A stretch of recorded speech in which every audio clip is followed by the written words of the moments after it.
Next, o banco digital que faz acontecer. Olá, boa noite. Boa noite. O contrabando conquistou terreno no Brasil durante a pandemia. Números da Receita Federal mostram um salto de 50% nas apreensões em apenas 12 meses. No galpão da Zona Sul de São Paulo, 1,5 milhão de pares de tênis falsificados.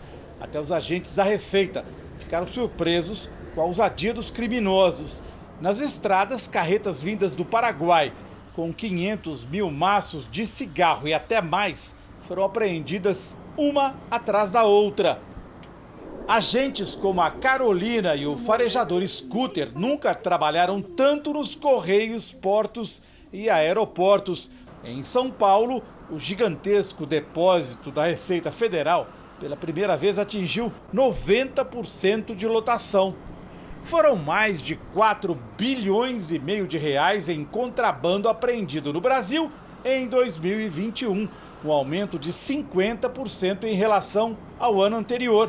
Em São Paulo, o aumento foi de 66%. As quadrilhas avançaram em plena pandemia. 2020 e 2021 foram anos muito complicados para o empresário brasileiro por causa do Covid, da pandemia, fechamento. E para o contrabando, parece que isso não existiu, né? O comércio ele continuou, mas às vezes, mesmo com as portas fechadas, eles continuavam vendendo via rede social e mandando pelo correio. Então isso eu acho que facilitou ainda para eles, para que eles tivessem um crescimento maior do que o empresário formal nesses 2 anos. Todos estes automóveis foram apreendidos em São Paulo numa única operação. Eles funcionavam como lojas. Estavam estacionados vendendo cigarros do contrabando. Hoje, 2 máfias chinesas disputam o fornecimento do contrabando em São Paulo. Os cigarros, que representam 30% de todas as apreensões, continuam vindo do Paraguai. Nestes sacos estão roupas com etiquetas falsas. O destino dos produtos apreendidos é a incineração. A principal origem da mercadoria falsificada é a China. O maior aumento de apreensões, de 184%, aconteceu em 4 estados do Nordeste: Alagoas, Paraíba, Pernambuco e Rio Grande do Norte. As máfias da falsificação aperfeiçoaram os chamados produtos de primeira linha, como os relógios, e assim abocanham fatia cada vez maior do comércio. Além do contrabando, eles têm tráfico de pessoas, eles têm exploração sexual, eles mexem com tráfico de drogas, tráfico de armas. Então, é uma coisa extremamente lucrativa e que alimenta outros tipos de crime. Veja agora outros destaques do dia. Atacante Robinho é condenado na Itália a 9 anos de prisão e pode ser detido se sair do Brasil. Anvisa pede mais informações ao Ministério da Saúde e autotestes contra a Covid continuam proibidos. O número de crianças e adolescentes internados com o coronavírus cresce em São Paulo. E 4 estados têm UTIs para a Covid, com mais de 80% dos leitos ocupados. Exclusivo, nossas equipes revelam a rota que traz para o Brasil imigrantes ilegais do outro lado do mundo. E na série especial, as histórias e curiosidades que fizeram a fama dos estádios brasileiros.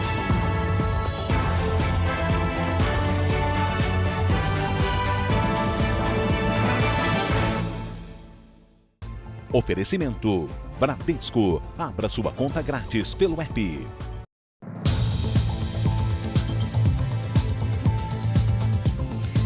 No Rio de Janeiro, comunidades dominadas por traficantes e milicianos começaram a ser ocupadas pela polícia.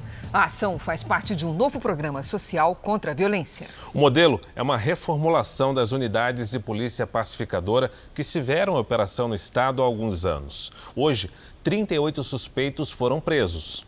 Em poucas horas, os principais acessos do Jacarezinho, na zona norte do Rio, foram ocupados. Os policiais entraram na comunidade armados com fuzis, mas não houve disparos. A ação faz parte do projeto Cidade Integrada, que tem como objetivo ocupar territórios dominados por facções criminosas. O modelo lembra o programa das Unidades de Polícia Pacificadora, as UPPs, criado há 14 anos. Sem dúvida nenhuma, é o atendimento de expectativas que foram deixadas para trás na UPP. A UPP ainda é um projeto muito importante, porém, a contrapartida da segurança, ela foi entregue deixando a desejar em outras questões sociais. A comunidade do Jacarezinho é controlada pela maior facção do tráfico de drogas que atua no Rio. Em maio do ano passado, 28 pessoas morreram em uma operação da Polícia Civil. Na ação de hoje, drogas foram apreendidas. É também nessa região que fica o maior complexo policial do Rio de Janeiro, a Cidade da Polícia. O local abriga dezenas de delegacias especializadas. Outro foco da operação é o combate à milícia. Os policiais também ocuparam 3 comunidades onde os moradores são obrigados a pagar por serviços essenciais aos criminosos. Aqui na Zona Oeste do Rio, por exemplo, as construções irregulares e o comércio ilegal enriquecem os milicianos. A ideia é acabar com a fonte de renda dessas quadrilhas. Nós monitoramos eles para chegar no dinheiro desses marginais. Existem vários inquéritos sigilosos em andamento, onde nós estamos trabalhando, inclusive chegando em familiares onde lava o dinheiro dessa quadrilha. 2022 começou difícil para quem está desempregado e depende do transporte público para procurar trabalho. Um levantamento feito pelo Jornal da Record mostra que 17 milhões de pessoas sofreram o impacto nas cidades onde as tarifas foram reajustadas. Em alguns casos, o aumento chegou a 20%. Para Franceline, cada moeda conta na hora de separar o dinheiro para pagar a passagem de ônibus e procurar emprego. E ficou ainda mais difícil agora, que a tarifa passou de R$ 3,75 para R$ 4,50 em Itapecerica da Serra, região metropolitana de São Paulo. Somando no mês, é em faixa em torno de uns R$ 270 ida e volta. 75 centavos que fazem muita falta no bolso, principalmente de quem está desempregado. No final do mês, queira ou não, né? R$1 a mais, então quem pega todos os dias, né, são R$30. E quem está desempregado, pior, né? Não foi só aqui em Itapecerica da Serra, aqui o preço das passagens de transporte público aumentou, não. Mais 47 cidades brasileiras reajustaram as tarifas nas últimas semanas. O aumento médio nesses municípios foi de 50 centavos, uma alta que impacta mais de 17 milhões de pessoas que vivem nessas regiões. O levantamento feito pelo Jornal da Record mostra que as cidades de Cubatão, em São Paulo, e Ponta Grossa, no Paraná, lideram o ranking de aumentos, com alta superior a 20%, o equivalente a R$ 1,20. Em segundo lugar está São José dos Pinhais, também no Paraná. Por lá, a tarifa passou de R$ 5 para R$ 6. Quando a gente tem uma inflação provocada pela elevação de dólar e de commodities, automaticamente tu impacta preço de combustível, tu impacta a reposição das peças, tu impacta tudo que é ligado à manutenção do transporte. Então essa é uma dinâmica que ela é bem mais complicada do que, por exemplo, se fosse uma inflação de salários. O Brasil registrou hoje 204.854 novos casos diagnosticados de Covid-19. Pelo segundo dia seguido, é o recorde em toda a pandemia. O número de mortes foi de 338. Os dados foram enviados pelos estados ao Ministério da Saúde e ao CONAS, o Conselho Nacional de Secretários de Saúde. E na Europa, mesmo com o número de casos ainda em alta, alguns governos acreditam que o pico das infecções pela Omicron já ficou para trás. O Reino Unido anunciou hoje o fim de várias restrições impostas após o avanço da variante do coronavírus. O primeiro-ministro Boris Johnson afirmou que o uso de máscaras deixará de ser obrigatório a partir da semana que vem. O trabalho remoto não será mais recomendado. E o comprovante de vacinação para grandes eventos também não será exigido. De acordo com o premier, o pico de contágio da Omicron já passou e as internações no país estão em queda. Já a Alemanha registrou hoje o maior número diário de novas infecções. Foram mais de 112 mil nas últimas 24 horas. Se o número de casos impressiona, Por outro lado, as mortes representam uma porcentagem bem menor dos infectados, em comparação com os picos do ano passado. Aqui em Portugal foi mais um dia de recorde no número de novos casos, 52 mil. Cerca de 600 mil pessoas estão em isolamento por causa da Covid-19. E mesmo assim, o governo português anunciou hoje uma decisão polêmica. Até quem estiver infectado vai poder sair de casa no próximo dia 30 para votar nas eleições legislativas. Para o diretor-geral da Organização Mundial da Saúde, a pandemia não está nem perto do fim. A preocupação da OMS é que novas variantes surjam, principalmente em regiões do planeta com baixo índice de vacinação. Veja a seguir, exclusivo, nossa equipe mostra uma nova rota usada no Brasil pelo tráfico internacional de pessoas. E na série especial, os encantos e curiosidades da segunda casa dos apaixonados por futebol.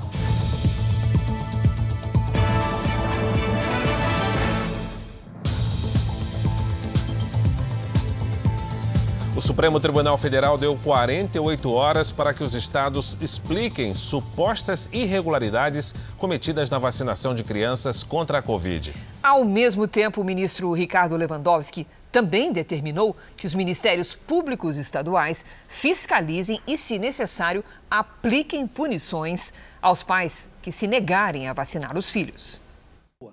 Na decisão, o ministro Ricardo Lewandowski mandou intimar, além dos conselhos tutelares estaduais, os procuradores gerais de justiça dos estados e do Distrito Federal, para que tomem as medidas necessárias para o cumprimento da vacinação de menores contra a Covid-19. O ministro Lewandowski usou o artigo 14 do Estatuto da Criança e do Adolescente, que prevê a obrigatoriedade da vacinação nos casos recomendados pelas autoridades sanitárias.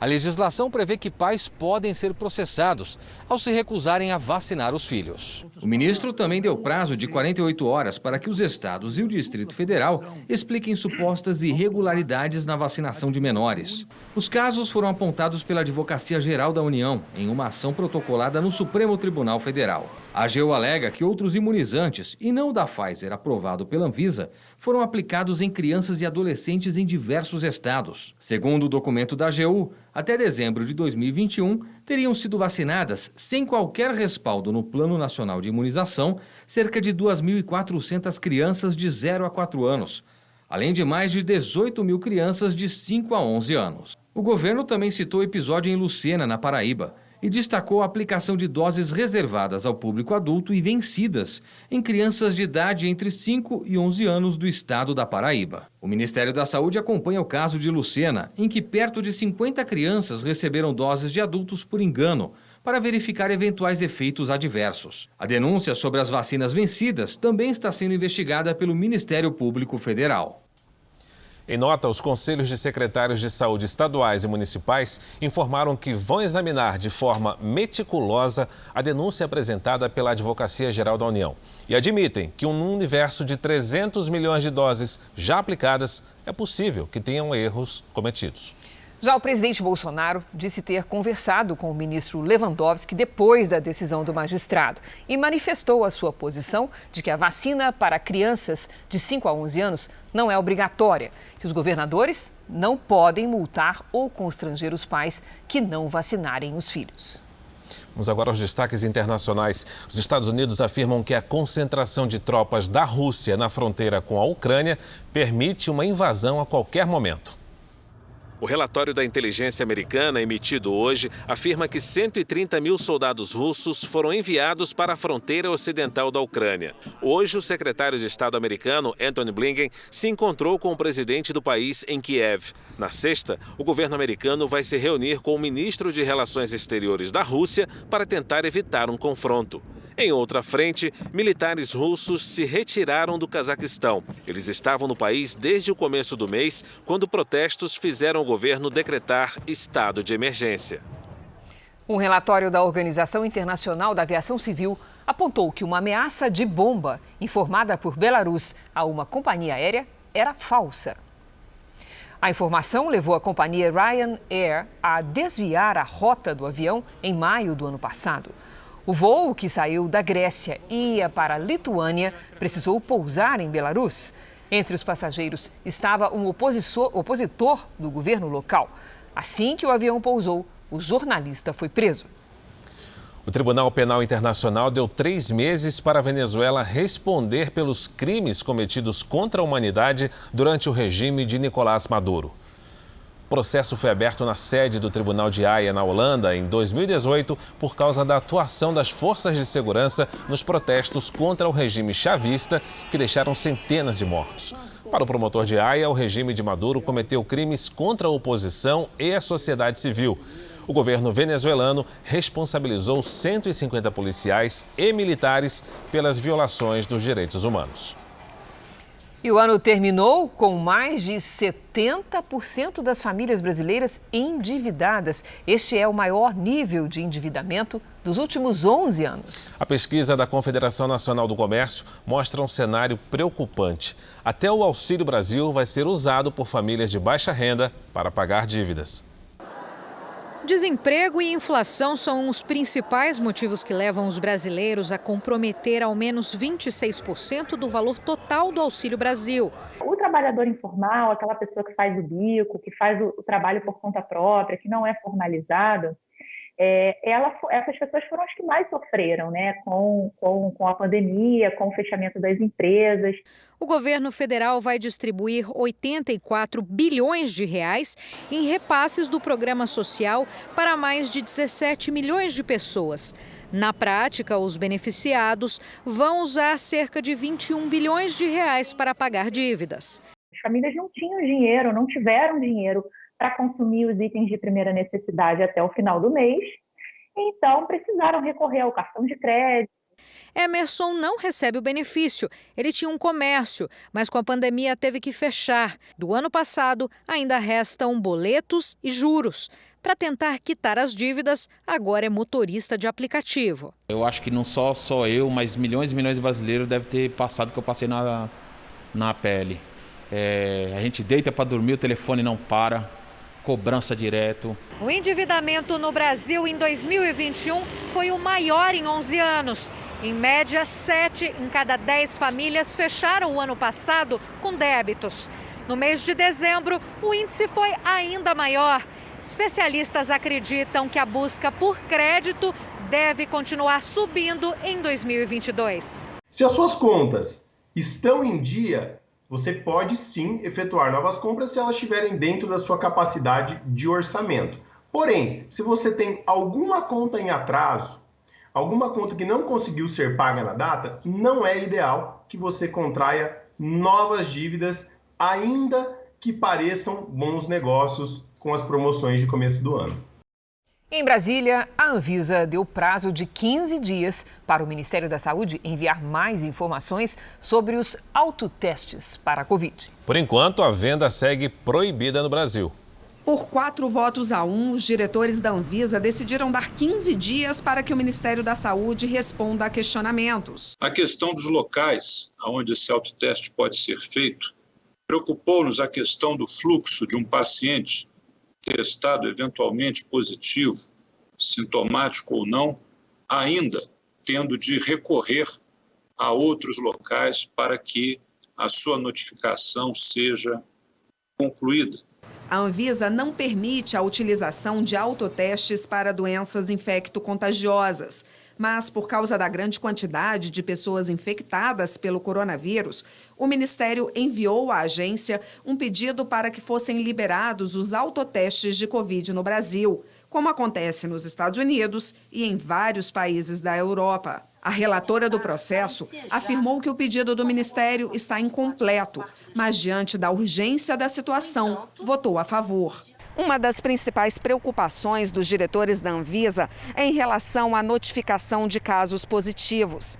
A agência quer saber como o número de diagnósticos obtido nos autotestes chegará às estatísticas sobre a doença. O receio da Anvisa é que com o autoteste aumente ainda mais a subnotificação de casos de Covid no Brasil. A posição do Ministério da Saúde acerca do autoteste é clara, como é tudo aqui no governo do presidente Jair Bolsonaro. Nós já nos manifestamos favoráveis à venda de autotestes nas farmácias. O Ministério da Saúde disse agora à noite que vai enviar à Anvisa os documentos solicitados. O governo americano vai distribuir testes e máscaras para toda a população. A medida faz parte de uma nova ofensiva contra a variante Ômicron do coronavírus. O aumento de casos da variante Ômicron provocou uma verdadeira corrida por testes. E filas enormes se formaram em farmácias e laboratórios de todo o país. Para tentar monitorar a nova onda, o governo começou hoje a distribuição gratuita de testes. Kits com 4 unidades serão enviados diretamente às casas de cada americano num prazo de 7 a 12 dias. Mas para isso haverá um esquema de controle. Olha, para receber os testes é preciso fazer um cadastro, bem simples, aqui mesmo no site dos Correios norte-americanos. Você preenche o seu nome, sobrenome e, é claro, o seu endereço. Essa foi a forma encontrada para evitar que uns recebam mais testes do que outros. Os Correios ficaram responsáveis por essa distribuição e o sistema só permite que cada família solicite um único kit.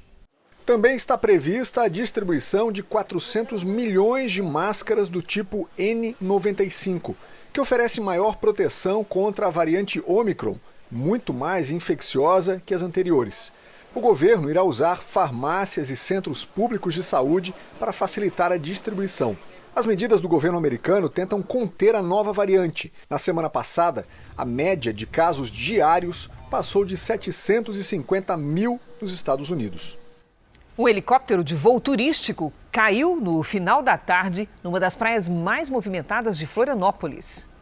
O helicóptero de pequeno porte caiu perto da faixa de areia da praia de Canasvieiras por volta das 5 da tarde. Houve correria dos banhistas para ajudar no resgate. 3 turistas foram retirados com ferimentos leves e encaminhados para hospitais. Segundo a Agência Nacional de Aviação Civil, o helicóptero estava com a licença em dia. Também em Santa Catarina foi encontrado o corpo de um adolescente que morreu afogado numa lagoa. Nesta época do ano, os afogamentos crescem, não apenas no mar, mas também em lagos e cachoeiras. Foram 2 dias de buscas no Lago da Pedreira, em São José, na Grande Florianópolis. Pela manhã, os mergulhadores encontraram o corpo do adolescente de 14 anos que estava desaparecido desde segunda-feira.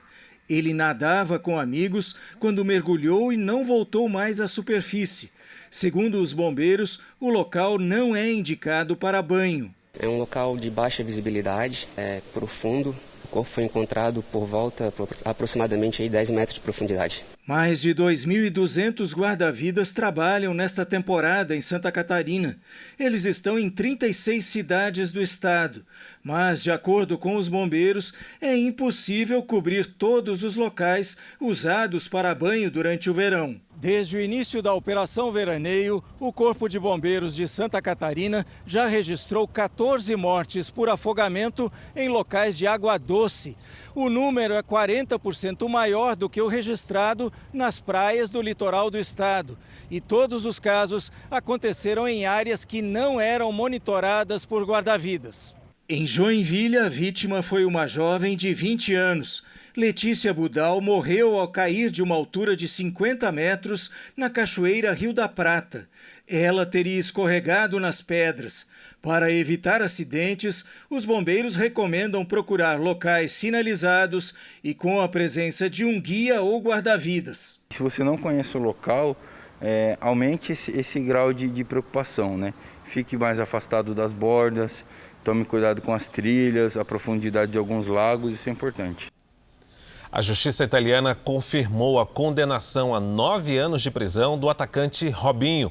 É uma decisão de última instância. E Robinho, que está no Brasil, poderá ser detido se deixar o país. Foram quase 9 anos até a última instância na capital italiana, Roma. O julgamento era a esperança do atacante Robinho de escapar da condenação a 9 anos de prisão por estuprar uma mulher de 23 anos em uma boate de Milão em 2013. O amigo do jogador, Ricardo Falco, que segundo a denúncia praticou o crime junto com o atleta, também teve a pena mantida. Na teoria, Robinho ainda pode pedir recurso na Corte Europeia de Direitos Humanos. É uma corte que está, inclusive, acima do Poder Judiciário italiano e cujas decisões o Poder Judiciário italiano tem que cumprir. Como Robinho não vive na Itália, a Justiça do país deve emitir um mandado de prisão internacional e pedir ao Brasil que extradite o jogador, o que dificilmente deve acontecer, já que a nossa Constituição não permite que qualquer cidadão brasileiro seja extraditado. Mas o juiz italiano ainda pode pedir ao Superior Tribunal de Justiça do Brasil que Robinho cumpra a pena de prisão aqui mesmo. E essa é uma medida que tem vários precedentes. Ele tem chance de ir para o presídio no Brasil e cumprir uma pena fixada pelo Poder Judiciário italiano? Sim, tem. Tem direito de defesa ainda no Brasil contra esse pedido de cumprimento de pena? Sim, tem direito de defesa. Se Robinho viajar para qualquer país que tenha tratado de extradição com a Itália, também corre o risco de ser detido e enviado para lá. Em 2014, Robinho e Ricardo foram gravados por 8 meses em escutas autorizadas pela Justiça, falando sobre o caso. Os áudios foram fundamentais para a condenação em primeira instância em 2017. Outros 4 brasileiros também foram denunciados, mas como deixaram a Itália durante as investigações, não foram processados. Em depoimento, o jogador confirmou que fez sexo oral com a vítima. Nas gravações, ele disse que estava no camarim onde 5 amigos tiveram relações sexuais com ela. Em entrevistas, o jogador sempre negou que estivesse presente no local, afirmou que não teve relações com a vítima e que as gravações tiveram erros de tradução e frases fora do contexto. Em 2020, a revelação da transcrição das escutas fez com que o Santos e o atleta rompessem um contrato. O jogador nunca mais voltou a atuar profissionalmente. E esse agora é provavelmente o fim da carreira do jogador que um dia foi chamado de Rei das Pedaladas. Clube algum vai querer o Robinho porque os patrocinadores não vão aceitar. Os 250 gols que ele fez, as jogadas fabulosas dele, vão ficar pequenas diante dessa vergonha da condenação por estupro. A produção do Jornal da Record procurou os advogados de Robinho e do amigo dele, Ricardo Falco, mas não houve resposta.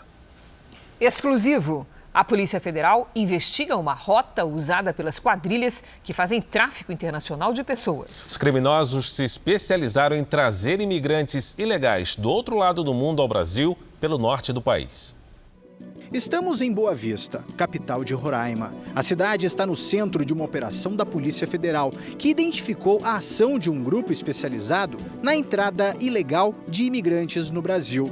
Mais especificamente, cidadãos vindos do Oriente Médio e da Ásia. Estima-se que o grupo tenha movimentado 50 milhões de reais apenas nos últimos 3 anos. O tráfico de pessoas, contrabando de imigrantes hoje no mundo, ele só perde para o tráfico de drogas em questão de valor. Em busca de emprego e melhores condições de vida, esses imigrantes desembolsam o equivalente a pouco mais de 110 mil reais. A maior parte deles vem de Bangladesh. O país fica no Sudeste Asiático e é um dos mais populosos e mais pobres do mundo. É uma migração muito recente, principalmente no final dos anos 90, começa a ter esse fluxo vindo principalmente para São Paulo, mas o que chama atenção é que são pessoas muito jovens, com poucas perspectivas de trabalho, de emprego, e muitos desses jovens são arrimo de família. As viagens geralmente partem em direção a Paramaribo, capital do Suriname. Depois seguem para a Guiana de carro e de lá para o Brasil. Nossa equipe esteve na fronteira para entender como funciona a fiscalização. A travessia do Brasil para a Guiana é aberta a qualquer cidadão de segunda a sexta-feira. Mas, aos finais de semana, só entra quem tem como destino final a Guiana. Ou comprove que essa é a única rota possível para seguir viagem. É lotação, vai para lá? Quanto tá a passagem? 20 reais. Do lado da Guiana, a segurança é feita por um policial militar e um soldado do Exército, ambos armados com fuzis. Chega a nossa vez e aparece um terceiro policial. Ele não usa uniforme e cobra dinheiro para liberar a nossa entrada.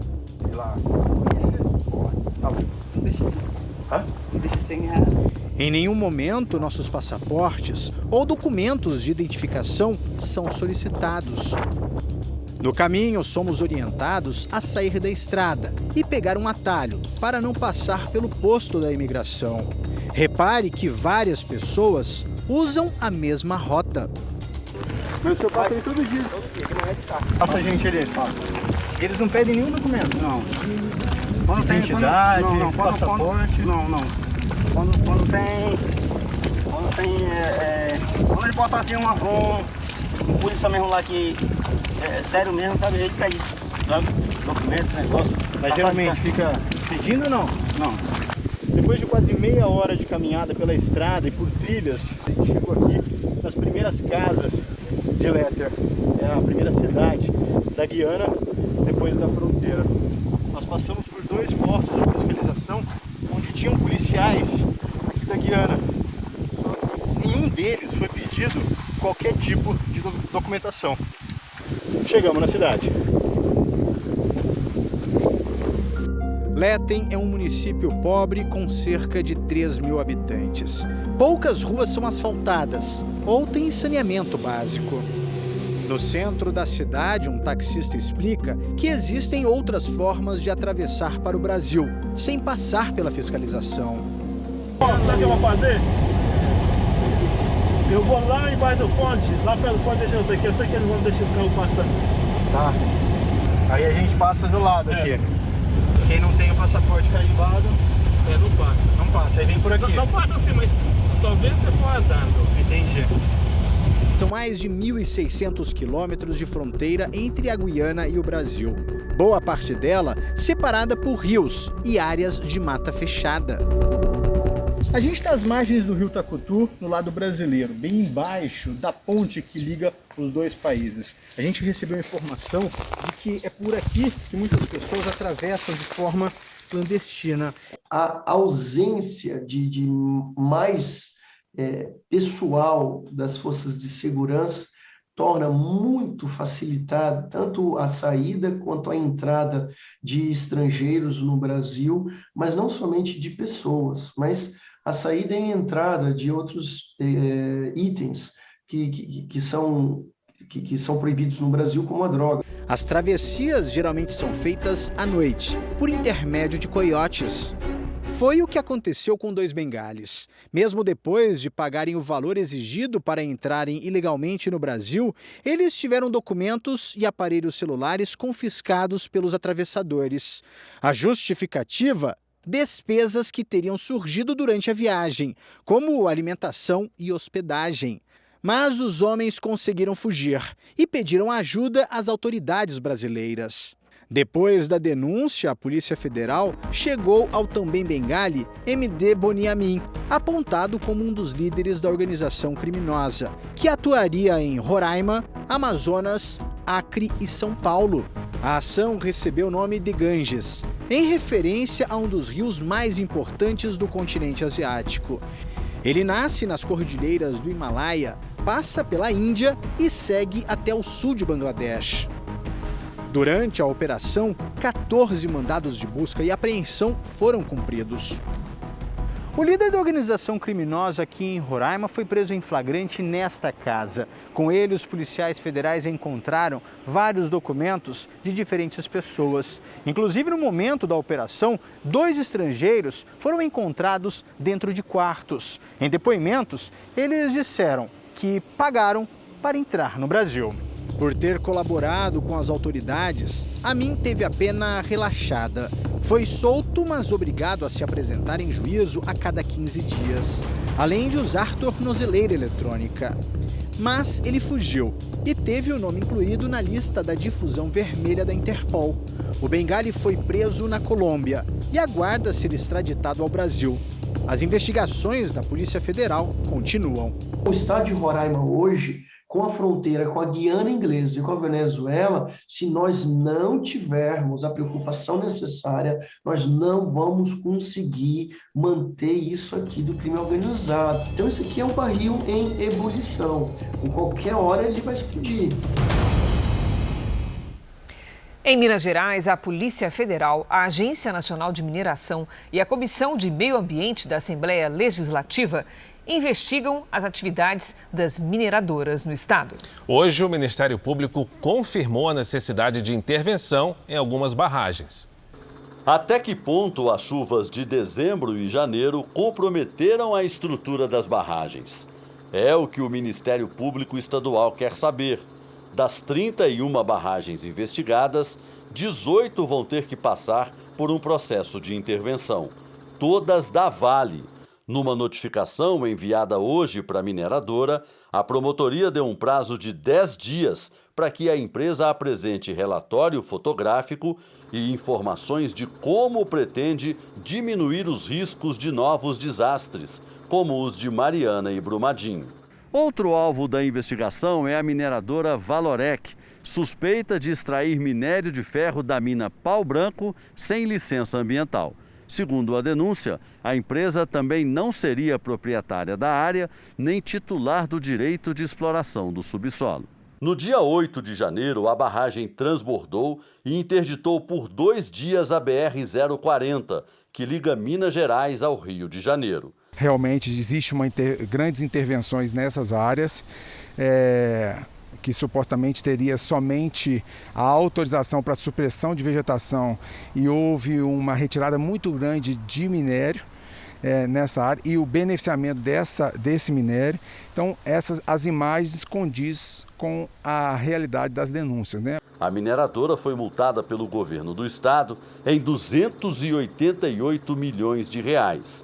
O prejuízo ambiental ainda não foi calculado. Agilizar licenciamentos para atender o interesse econômico da mineradora não é o caminho para se resolver isso, mas não é mesmo. Teria que se garantir não acontecer mais. Em nota, a Vale diz que monitora todas as barragens e nenhuma apresenta alteração estrutural. A mineradora definiu equipes técnicas para avaliar e, se necessário, fazer melhorias nas estruturas, especialmente nos acessos afetados pelas chuvas em Minas Gerais.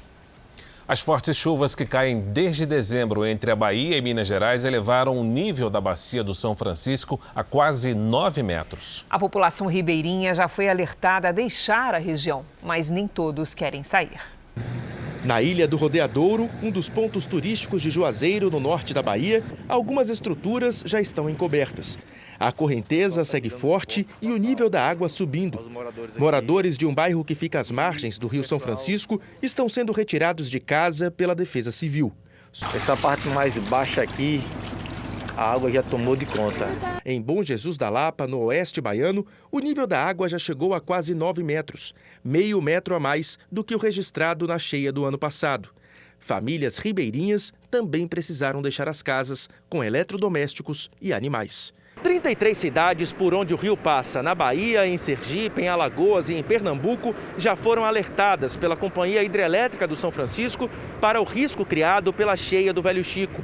Por causa das chuvas que caíram aqui na Bahia e em Minas Gerais, há uma semana a água dos reservatórios é liberada em um volume maior a cada 2 dias, para não chegar ao limite do armazenamento. Na segunda-feira, as usinas hidrelétricas de Sobradinho, na Bahia, e Xingó, em Alagoas, vão atingir uma vazão de 4.000 metros cúbicos por segundo, a maior em 12 anos. Abertura da Comporta 10, da usina hidrelétrica de Xingó. A força da água impressiona. E fez com que essa cachoeira voltasse a ficar visível na cidade de Paulo Afonso depois de mais de 10 anos. A barragem da usina de Três Marias, em Minas Gerais, também continua aumentando a vazão para o Rio São Francisco. É preciso que as populações ouçam esse alerta, tanto do comitê e das autoridades locais, e saiam, retirem os animais das ilhas, das croas, as barracas, principalmente de prainhas, de ilhas. O governo federal liberou 100 milhões de reais para as cidades atingidas por enchentes na Bahia. Os recursos serão destinados para a área de atenção primária à saúde dos 155 municípios em situação de emergência ou de calamidade pública no estado. O anúncio foi feito pelo ministro da Saúde, Marcelo Queiroga, em solenidade com a participação do ministro da Cidadania, João Roma. Todas as ações que nós estamos desenvolvendo justamente chegam em tempo hábil para dar suporte a essa população que precisa, sim, da atenção do governo federal. O governo que está agindo diretamente na ponta, fazendo acontecer para melhorar a vida da nossa população. A Defesa Civil de São Paulo colocou toda a cidade em estado de atenção para alagamentos. A forte chuva que caiu no fim da tarde transbordou rios e córregos. As rajadas de vento chegaram a 61 km por hora. A zona norte da capital foi a mais atingida. Vários carros ficaram totalmente submersos na Parada de Taipas, bairro próximo ao Rodoanel, onde há uma comunidade. Ruas ficaram alagadas. Algumas pessoas se arriscaram a andar pela água que chegava à metade do corpo. Esses homens começaram a limpar a sujeira que a enchente trouxe na tentativa de escoar a água. Na Brasilândia, também muitas casas foram invadidas por barro e água, que chegou a mais de 1 metro. Na região do Morumbi, Zona Sul, o maior problema foram as quedas de árvores. Algumas ruas ficaram intransitáveis. Pois é, pelo segundo dia seguido, São Paulo teve a tarde mais quente do verão, com quase 34 graus. Depois do calorão, outra vez, temporais com as descargas elétricas. Na região metropolitana, em 2 horas, foram mais de 8.000 raios destes. Pelo menos 2.000 tocaram o solo. Vamos conversar com a Lidiane Sayuri. Lid, alguma mudança para essa quinta-feira? O que você está prevendo? Mais raio e trovão? Olha, mudança só se for de bairro em relação à chuva, viu, Cris? Boa noite para você, para o Fara, para quem nos acompanha. É isso, seguimos ainda com o tempo bem instável. As nuvens carregadas se espalham pelo Brasil. No norte do país, o encontro de ventos dos 2 hemisférios deixa o tempo instável no Amapá. O calor e a umidade provocam chuva forte com risco de temporais no Amazonas, no Acre e em Rondônia. Já no sul, nenhuma frente fria avança pela costa. Temos ali várias circulações de ar que contribuem para que o calor persista. Os ventos estão representados aqui por essas engrenagens com as letras A e B. Enquanto os As bloqueiam a frente fria, o B atrai a umidade para os estados. Essa umidade permite a formação de chuvas isoladas. Porto Alegre pode atingir de novo os 40 graus no sábado. Nesta quinta, sol sem chuva apenas em parte do Rio Grande do Sul e entre a Paraíba e o norte de Goiás. Em Curitiba faz até 29 graus. Em Vitória e Teresina, 32. Em Cuiabá, 35 e em Boa Vista até 34. Em São Paulo, calor de 31 graus com chuva à tarde. Olha só, no Rio de Janeiro, praia garantida em plena quinta-feira com 34 graus, mas tem chuva à tarde também. Em Brasília e Fortaleza, máxima de 30 graus. Vamos ao Tempo Delivery e atender a Roseli, que é de Conceição das Alagoas, em Minas Gerais. Lid. Opa, vamos lá, Fara. Aí a Roseli na nossa tela. Seguinte, Roseli, retrato dos próximos dias, sol e calor. A partir da tarde, as pancadas de chuva podem ser fortes. Máximas de 33, 34 e até 35 graus. E a dona Ci Maria é de Sobral, no Ceará. Dona Ci, seguinte, olha, na quinta e na sexta, céu bem carregado, com chuva a qualquer hora e algumas aberturas de sol. Máxima de 32 graus. Aí no sábado, o sol aparece mais e chove em forma de pancadas em pontos isolados. Faz até 33. Faça como elas e participe também aqui do Tempo Delivery pelas redes sociais. Basta mandar uma mensagem com a hashtag #VocêJR. Até amanhã, gente. Obrigada, Lid. Boa noite, Lidiane. 4 estados estão com ocupação de leitos de UTI Covid em 80% ou mais. Para tentar conter a explosão de casos, em Pernambuco será obrigatório apresentar comprovante de vacinação em bares e restaurantes. A grande procura para fazer testes de Covid tem provocado filas pela capital pernambucana. Neste local são realizados em média 400 testes por dia. A gente esperou bastante, a gente chegou antes das 8 e estamos aguardando desde então. No começo estava bem parado, porque tem muito idoso. De acordo com a Secretaria Estadual de Saúde, a cada 100 testes rápidos feitos, 35 dão positivo. Com a explosão de confirmações em todo o país, 4 estados estão com ocupação de leitos de UTI para a Covid em 80% ou mais. Pernambuco anunciou mais de 2.000 casos da Covid-19. A variante Ômicron é predominante no estado. A taxa de ocupação em UTIs de Pernambuco é de 86%. A previsão é de que o pico das infecções ocorra daqui a algumas semanas. Se a gente tiver um número excessivo de casos novos, ele vai ter uma pressão positiva sobre o sistema de saúde, que não vai dar conta de tantos pacientes. Para conter o avanço da doença no estado, o governo anunciou novas regras de convivência, que devem ir até o dia 31 de janeiro. Entre elas, a apresentação de comprovante de vacinação em bares e restaurantes. A preocupação do estado é com as pessoas que não completaram o esquema vacinal. Os não vacinados têm um risco 17 vezes maior de serem hospitalizados. Os outros 3 estados que também estão com ocupação de leitos de UTI em níveis preocupantes são o Espírito Santo, com quase 80% de ocupação, Ceará, com 83% e Goiás, com 82%. Outras regiões do país também tiveram um aumento no número de ocupações, apesar das taxas serem mais baixas. As internações de crianças e adolescentes em unidades de terapia intensiva para tratamento da Covid aumentaram 61% em São Paulo nos últimos 2 meses. Os números foram divulgados hoje pelo governo do estado. As internações foram de 106 em novembro do ano passado para 171 pessoas com até 18 anos, agora em janeiro. A Secretaria de Saúde do estado ressaltou a importância da imunização, mesmo entre os mais jovens. Esse é um dos destaques do portal R7. Para ler essa e outras notícias, acesse r7.com. Vamos agora ao vivo a Brasília, porque o presidente Jair Bolsonaro disse agora à noite que suspendeu os planos de dar um reajuste salarial para os policiais. Quem tem as informações é o nosso colega Matheus Scavazini. Boa noite, Matheus. Boa noite, Cris. Fara, o presidente Bolsonaro disse que ainda não decidiu quais categorias terão um reajuste salarial. O presidente precisa sancionar o orçamento deste ano até a próxima sexta-feira. No texto estão reservados 1 bilhão e 700 milhões de reais para a reestruturação das carreiras públicas. Bolsonaro confirmou que a intenção era reajustar salários de policiais, mas ele precisou suspender após as ameaças de greves feitas pelos servidores. Cris, Fara. Obrigada pelas informações, Matheus. A FIFA abriu oficialmente a venda de ingressos para a Copa do Mundo no Catar, que começa em novembro deste ano.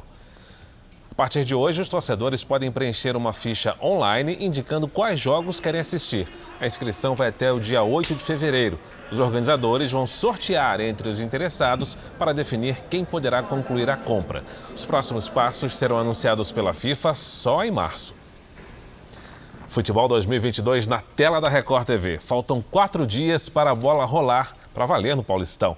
Já no Campeonato Carioca, o torcedor acompanha o primeiro jogo ao vivo na próxima quarta-feira. Além de assistir às partidas com exclusividade na TV aberta, o torcedor poderá também acompanhar todos os jogos nas plataformas digitais do Grupo Record. As transmissões começam neste domingo às 13h45 da tarde, com o jogo entre Novo Horizontino e Palmeiras. Serão 16 jogos do Campeonato Paulista até o dia 3 de abril, data da grande final da competição. São da Record TV os estaduais mais importantes do Brasil. E uma entrevista coletiva esta tarde, na sede da emissora em São Paulo, apresentou as equipes que vão trabalhar na cobertura dos campeonatos Carioca e Paulista. O telespectador e o que o espectador, o internauta, aquele que está fazendo a programação junto com a gente pode esperar, é uma transmissão diferente daquela que ele está acostumado, com muita interatividade, com muita participação e com possibilidade de tecnologia que até então as pessoas não estavam acostumadas. Para o Paulistão, um time de primeira. Nos estádios, ao lado da torcida e dos jogadores, os repórteres da Record. Nos comentários, o ex-árbitro da FIFA, Renato Marcília, e o tetracampeão mundial Miller, craque de 3 Copas do Mundo. Empolgado, né? Ansioso para o próximo domingo, né? Acho que está todo mundo na mesma atmosfera, isso é legal. Marco de Vargas vai narrar os jogos. O comando das transmissões será do apresentador Fred Ring. Trabalhar com futebol, trabalhar com grande público e com futebol de qualidade, como vai ser com Paulistão e Carioca, é um privilégio. No Rio de Janeiro, o Campeonato Carioca terá a apresentação de Milena Ciribelli. Agora um programa novinho para vocês, novinho em folha, com essa nova estrutura.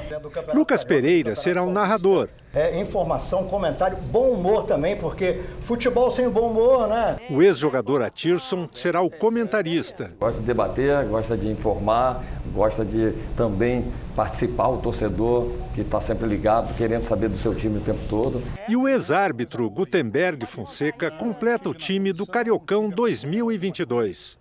Prepare-se que tem bastante coisa muito boa que a gente vai ver nessa transmissão só aqui na Record. As plataformas digitais do Grupo Record terão ainda o narrador Silvio Luiz, os humoristas Bola e Carioca e o radialista Zé Luiz. Reforçando, a transmissão dos Jogos do Campeonato Paulista na Record TV começa neste domingo. Já do Cariocão será no dia 26 de janeiro. Sem eles, o futebol não seria a mesma coisa. É nos estádios que as torcidas fazem a festa e vivem as emoções únicas do esporte. Na série especial de hoje, você vai conhecer as histórias e curiosidades dos lugares que vão receber os jogos do Paulistão e do Cariocão.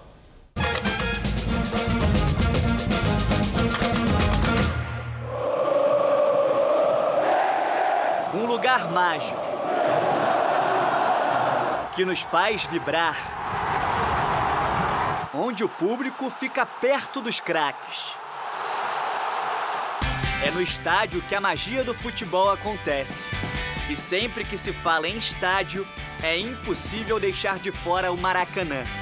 Palco de muitos momentos especiais e algumas tristezas também, como a derrota para o Uruguai na Copa de 50, o famoso Maracanaço.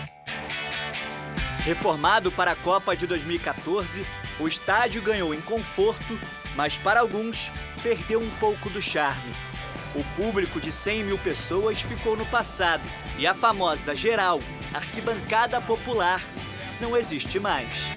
E a geral era uma coisa muito linda. A festa do pobre, muitas vezes, ela é muito mais alegre, muito mais festiva, muito mais autêntica do que a festa de ricos.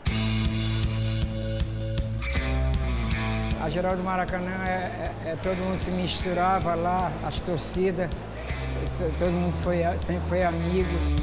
Ao visitar o Maracanã é possível viajar no tempo e ver um pouco da história do futebol no Museu do Estádio.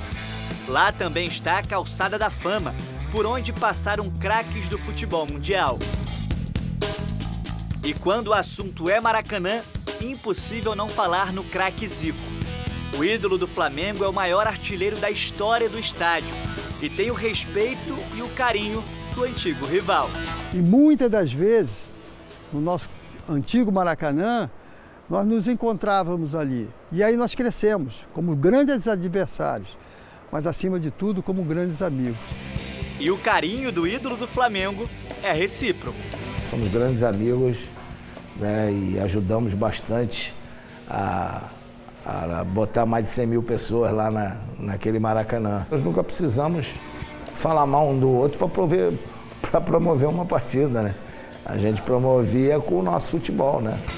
O Maracanã terá um papel de destaque no Cariocão 2022. O estádio está passando por uma reforma e pela primeira vez na história terá um gramado que será 10% sintético. Aqui só teremos os jogos das semifinais e finais da competição. Mas uma coisa é certa, a emoção e a festa das torcidas será do jeito que nós já conhecemos.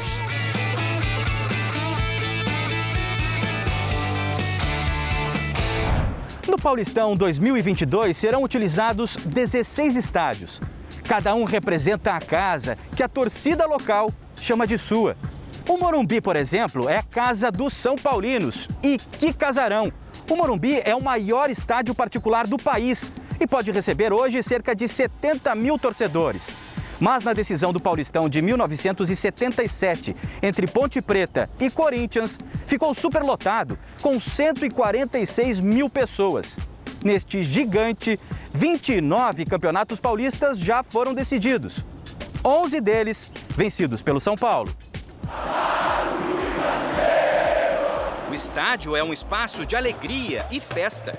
Para o vice-presidente de marketing do McDonald's no Brasil, os estaduais são momentos para os torcedores se divertirem, deixarem os problemas de lado e merecem apoio de grandes marcas. Por causa de pandemia, a gente está precisando de boas notícias, a gente está precisando de entretenimento, precisando de motivos para sorrir, e cabe às marcas apoiar projetos de entretenimento, de arte, de cultura, de coisas legais para levar para as pessoas, para a gente poder disponibilizar mais momentos assim. Sabe que o McDonald's não existe para vender pão, carne e queijo. A gente costuma dizer que a gente existe para entregar bons momentos para os nossos clientes, dar minutinhos de sorriso no rosto deles. E quando a gente ajuda a viabilizar projetos de esporte, de arte, a gente está fazendo isso. O que a gente nasceu para fazer, que vai muito além de simplesmente vender sanduíche. Foi nesta aí, no estádio Brinco de Ouro da Princesa, em Campinas, que amadureceu o sonho do Lucas de ser jogador de futebol.